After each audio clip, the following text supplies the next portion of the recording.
তুমি ডায়েট করছিলি? এই আমি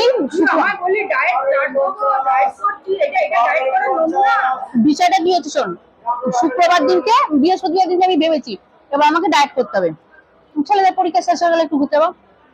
শুক্রবার দিন তো একদম মনস্থির করেছি, কিন্তু তুই যেই বলি সব মোড় মার্কেটের জন্য, তাহলে শুক্রবার বললাম মা শনিবারটা পেরিয়ে যাক, আর রবিবার মাংস ভাত আছে ওই দিনটা পেরিয়ে যাক। 9 তারিখ অব্দি আর ডায়েট হবে না, 9 তারিখ অব্দি নিমন্ত্রণ আছে, বুঝলি? 9 তারিখের পর ডায়েট করবো। হ্যাঁ দেখবো আমি তো ভুঁড়িটা কতটা কমে, আমি একবার দেখবো। এটা ভুঁড়ি না রে, এটা ভুঁড়ি না, বেবি ফ্যাট, বেবি ফ্যাট। ঠিক আছে শোন, জীবনটা কদিনের, হাসি খুশি থাকো, খেয়ে যাও, যেদিক থেকে আরে তুমি ফুলতে থাকো না, মরার পর তো তুলবে যে 4 জন তুলবে তাদের ব্যাপার।